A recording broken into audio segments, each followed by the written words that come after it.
Hello my dear students, कैसे आप लोग। इस वीडियो में हम द्विघात समीकरण पढ़ेंगे जो कि क्लास 10th का एक इम्पोर्टेंट चैप्टर है। और ये सवाल क्या है वो पहले हम देख लेते हैं, इसके बाद बहुत अच्छे तरीके से मैं समझाऊंगा।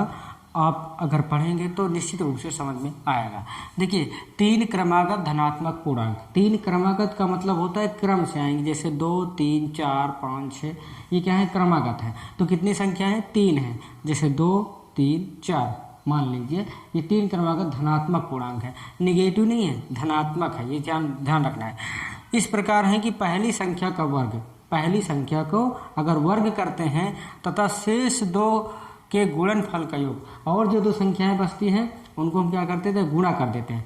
फिर जो वर्ग आता है पहली संख्या का और जो गुणनफल आता है दोनों को जोड़ देते हैं तो आता है 46।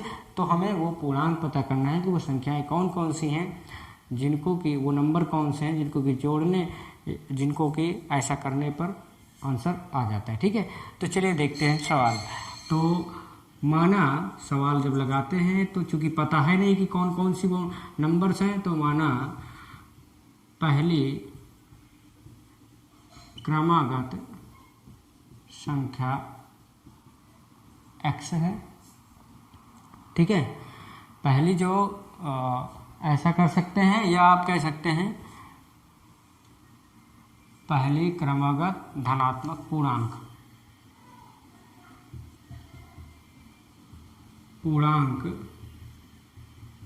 x है।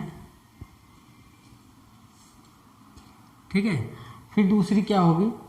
दूसरी जो होती है, देखिए क्रमागत कैसे आती है। अगर हम 2 में 1 जोड़ देंगे तो अगली क्रमागत प्राप्त होगी, 2 में 1 फिर जोड़ देंगे तो 8 ऐसे आ जाता है। ठीक है, तो ये पहली हो गई। या ऐसे लिख सकते हैं तीनों क्रमागत धनात्मक पूर्णांक जो इस प्रकार से है। पहली x हो गई, दूसरी क्या होगी? x में अगर 1 जोड़ देते हैं तो ये दूसरी हो जाती है। फिर क्या? तीसरी x + 2।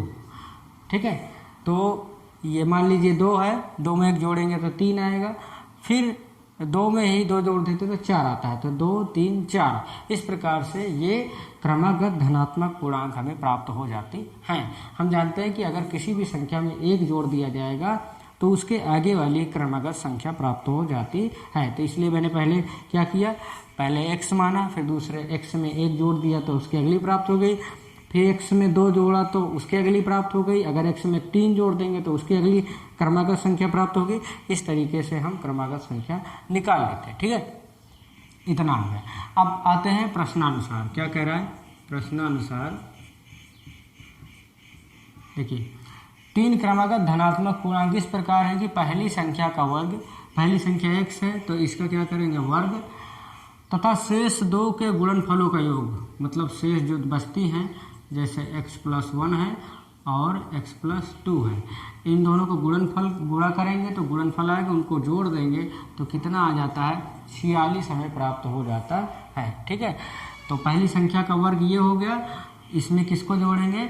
ये जो दूसरी और तीसरी क्रमागत संख्या होती है इनको गुणा करने पर जो आता है उसी को जोड़ देंगे तो 46 हमें प्राप्त हो जाता है। ठीक है, तो ये लिख लेते हैं। इससे इसमें गुणा करेंगे, इस इधर से मान लीजिए करते हैं, इस x से इस x में करेंगे तो x² प्लस इससे ये x1 से गुणा करेंगे x आएगा, प्लस 2 से x में गुणा 2x हो जाता है, प्लस 2 × 9 2 बराबर 46 हमें प्राप्त हो जाता है। तो इस प्रकार से आ गए। अब क्या करेंगे? इसको जोड़ देते हैं। यहाँ पे x² है, यहाँ पे x² है, दोनों है प्लस में, तो यहाँ पे कितना हो जाएगा? 2x², ये हो गया। अब यहाँ पे कितना हो जाएगा? 2 × 1 = 3x, क्योंकि ये भी x है ये भी x है, सजातीय पद है, तो 2 × 1 = 3x हो जाता है, और प्लस 2, इसको इधर पक्षांतर कर लेते हैं तो माइनस में आ जाता है, बराबर 0। तो 2x² + 3x 46। देखिए ये प्लस में है माइनस में, तो प्लस माइनस क्या होता है? माइनस होता है। मतलब 46 में से 2 घटाएंगे तो कितना आएगा? 44। 2 46 होता है तो 44 आएगा, -44 बराबर 0। ठीक है, तो यहाँ पर अब ये द्विघात समीकरण बन गया। द्विघात समीकरण को हमें क्या करना है, हल करना है, मतलब इसका गुणनखंड निकालना है। ठीक है, तो ये एक्स स्क्वायर का गुणांक यहाँ पे कितना है, 2 है। यहाँ पे अचर पद क्या है, 44 है। तो जो एक्स स्क्वायर का गुणांक 2 है उसको अगर 44 से गुणा कर देते हैं तो 44 दूना कितना हो जाता है, 88 प्राप्त हो जाता है। ठीक है, 44 दूना 88 हमें प्राप्त हो जाता है। अब 88 को ऐसे गुणनखंड करना है कि जोड़ने या घटाने पे 3 आना चाहिए। ठीक है, तो अगर हम 11 8 88 कर दें, 11 गुणे 8 कर दें तो 11 8 88 हो जाता है। 11 में से अगर 8 घटा दें तो 3 आ जाता है। यही हमें प्राप्त करना था, यही है इसका गुणनखंड। ठीक है, तो 2x स्क्वायर प्लस 11 में से 8 घटाते हैं तो 3 आता है, और 11 में 8 गुणा कर देते हैं तो 11 8 88 होता है, क्योंकि 44 दूना 88 होता है, बराबर 0। यहाँ पे 2x स्क्वायर प्लस 11 से x में गुणा करते हैं तो 11x माइनस 8x माइनस 44 बराबर 0, इतना आ जाता है। ठीक है, अब इसके आगे का जो प्रोसेस होता है उसको हम कर लेते हैं। ठीक, तो यहाँ पे कॉमन करेंगे क्योंकि यहाँ भी x है, यहाँ भी x है, और 2 में और 11 में कोई कनेक्शन है नहीं। ठीक है, तो यहाँ पे करते हैं 2, इसमें x कॉमन कर लेते हैं। x कॉमन कर लिया तो वहाँ पे कितना आ गया, 2x आएगा, और यहाँ पे प्लस 11 आ जाता है। ठीक है, यहाँ पे क्या करेंगे, यहाँ पे x है लेकिन यहाँ पे x नहीं है, यहाँ पे हम कॉमन कर सकते हैं। ठीक है, कितना, 4। ठीक है, 4 दूनी 8 हो जाएगा, तो यहाँ पे 4 जो है हम कॉमन कर लेते हैं, -4 कॉमन कर लेते हैं, तो यहाँ पे कितना आएगा, 4 दूना 8x हो जाएगा, और माइनस माइनस कितना हो जाता है, प्लस हो जाता है। और यहाँ पे अगर हम 4 से भाग देते हैं 44 को तो कितना आता है, 11 आता है। ठीक है, तो यहाँ पे 11 आ जाता है, बराबर 0। अब यहाँ पे हमने देखा कि यहाँ पे 2x + 1 है, वहाँ भी 2x + 1 है, मतलब हमारा सवाल सही जा रहा है। कॉमन कर लेते हैं तो 2x + 11 एक ब्रैकेट में और x - 4 एक ब्रैकेट में बराबर 0। अब इसको सॉल्व करते हैं। ठीक है,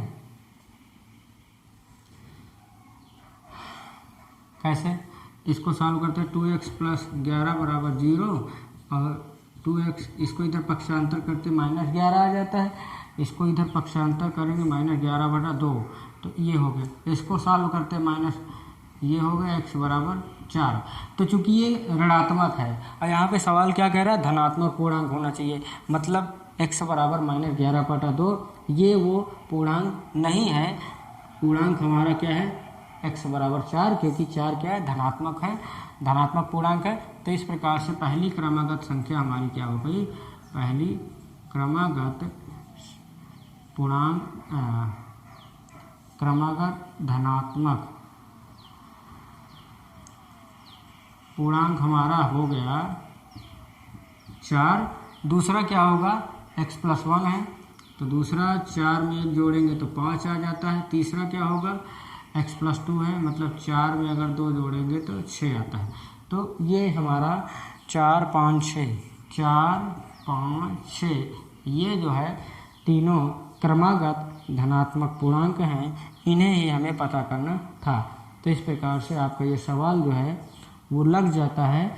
और यदि आपको हमारे वीडियो, हमारी मेहनत आपको पसंद आती है तो प्लीज़ चैनल को सब्सक्राइब ज़रूर कर दीजिएगा, वीडियो को लाइक करके शेयर कर दीजिएगा।